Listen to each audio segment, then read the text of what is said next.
nang kami mga katakas na magkagayoy, napagtalastas namin ang puloy tinatawag na Melita, at pinapagkitaan kami ng hindi karaniwang kagandahang loob ng mga barbaro, sapagkat sila'y nagsiga, at tinanggap kaming lahat, dahil sa ulan niyaon, at dahil sa ginaw.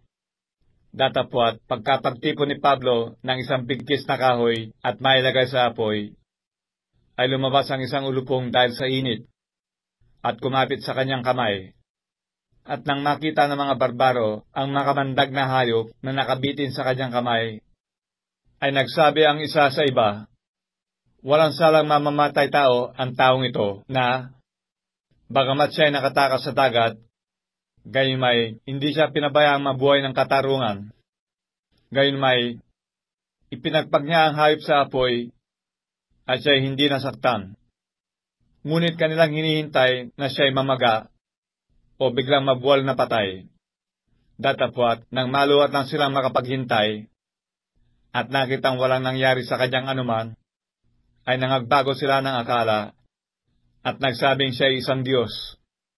At sa mga kalapit ng dakong yaoy, may mga lupay ng pangulo sa pulong yaon, na nagangalang Publio, na tumanggap sa amin, at nagkupkup sa aming 3 araw na may kagandahang loob. At nangyari, nararatay ang ama ni Publio na may sakit na lagnat at iti. At pinasok siya ni Pablo, at nanalangin.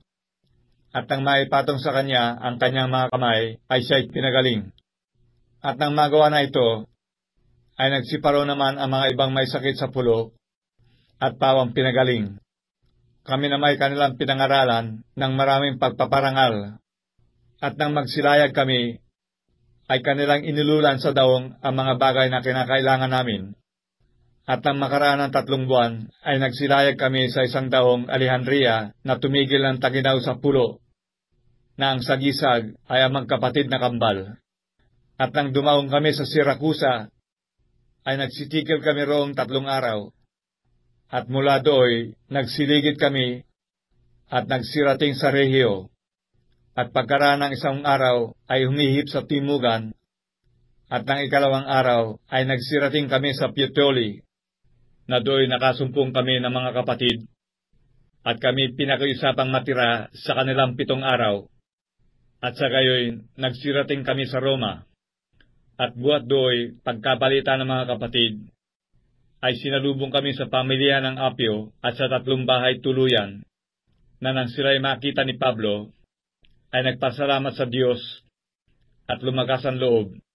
At nang makakapasok na kami sa Roma, si Pablo ay pinahintulutang mamahay na mag-isa, na kasama ng kawal na sa kanya nagbabantay.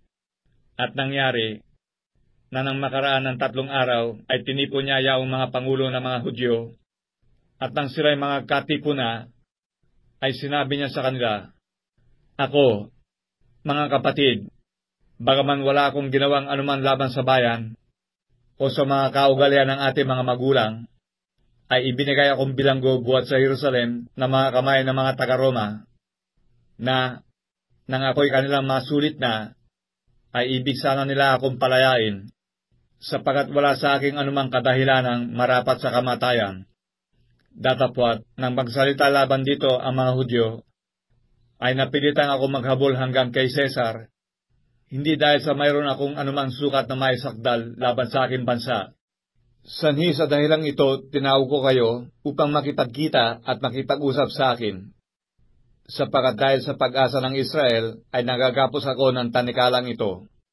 At sinabi nila sa kanya, kami hindi nagsitanggap ng mga sulat na galing sa Judea tungkol sa iyo. Ninaparito man ang sinumang kapatid na magbalita o magsalita ng anumang masama tungkol sa iyo. Datapwat, ibig namin marinig sa iyo kung ano ang iyong iniisip, sapagkat tungkol sa sektang ito'y talastas namin sa lahat ng mga dako ay laban dito ang mga salitaan. At nang mataningan na nila siya ng 1 araw, ay nagsiparoon ang lubhang marami sa kanyang tinutuluyan, at sa kanila'y kanyang ipinaliwanag ang bagay, na sinasaksihan ang kaharian ng Diyos, at sila'y hinihikayat tungkol kay Jesus, sa pamamagitan ng kautusan ni Moises, at gayon din sa pamamagitan ng mga propeta, buhat sa umaga hanggang sa gabi. At ang mga iba ay nagsipaniwala sa mga bagay na sinabi, at ang mga iba ay hindi nagsipaniwala. At nang sila hindi magkaisa, ay nangagsialis pagkasabi ni Pablo ng isang salita. Mabuti ang pagkasalita ng Espiritu Santo sa pamamagitan ng propeta Isaias sa inyong mga magulang, na sinasabi, bumaroon ka sa bayang ito, at sabihin mo, sa pakikinig ay inyong mapapakinggan, at sa anumang paray hindi ninyo mapag-uunawa, at sa pagtingin ay inyong makikita, at sa anumang paray hindi ninyo mamamalas, sapagkat kumapal ang puso ng bayang ito, at mahirap na makarinig ang kanilang mga tainga, at kanilang ipinikit ang kanilang mga mata. Baka sila'y makakita ng kanilang mga mata, at makakarinig ng kanilang mga tainga, at mga kaunawa ng kanilang mga puso, at muling magbalik loob, at sila'y aking pagalingin. Maging hayag nawa sa inyo na ang kaligtasang ito ng Diyos ay padala sa mga hintil. Sila'y makikinig naman.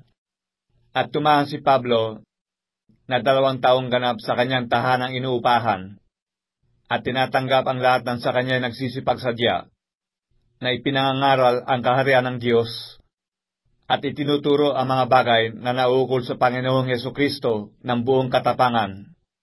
Wala sinuman nagbabawal sa kanya.